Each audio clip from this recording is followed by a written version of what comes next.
মুসলমান হয়েও যারা জান্নাতে প্রবেশ থেকে বঞ্চিত থাকে। হাদিস শরীফে 7 শ্রেণীর লোকের কথা উল্লেখ আছে যারা কখনোই জান্নাতে প্রবেশ করতে পারবে না, তারা যতই ন্যাক আমল করুক না কেন, জান্নাত তাদের জন্য হারাম।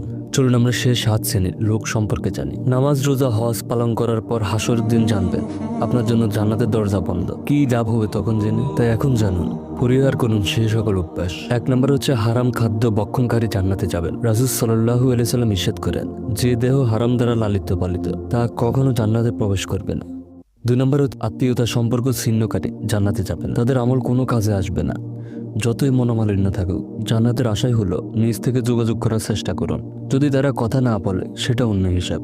হাসরের ময়দানে আল্লাহ তাআলাকে জবাব দিতে পারবে। 3 নম্বর হচ্ছে প্রতিবেশীকে কষ্ট দানকারী কখনো জান্নাতে যাবে না। যার অত্যাচার থেকে প্রতিবেশী নিরাপদ নয়, সে জান্নাতে প্রবেশ করবে না। 4 নম্বর হচ্ছে পিতামাতার অবাধ্য সন্তান, পুরুষের বেশ ধারণকারী নারী জান্নাতে যাবে না। রাসূল সাল্লাল্লাহু আলাইহি সাল্লাম ইরশাদ করেন, 3 শ্রেণীর লোক জান্নাতে প্রবেশ করবে না।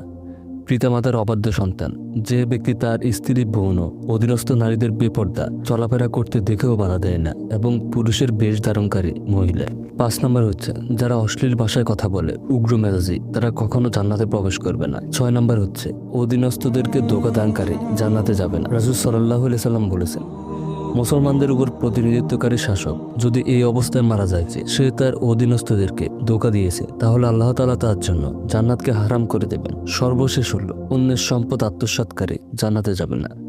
যে ব্যক্তি কসম করে অন্য কোনো মুসলমানের সম্পদ আত্মসাৎ করে, আল্লাহ তাআলা তার জন্য জাহান্নামকে ওয়াজিব করে দেন এবং জান্নাতকে হারাম করে দেন। এক ব্যক্তি বললেন, ইয়া রাসূলুল্লাহ, যদি সামান্য কোনো জিনিস হয়?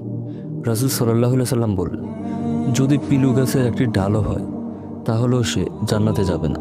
আল্লাহ তাআলা আমাদেরকে এই 7 ধরনের অভ্যাস থেকে রক্ষা করুক।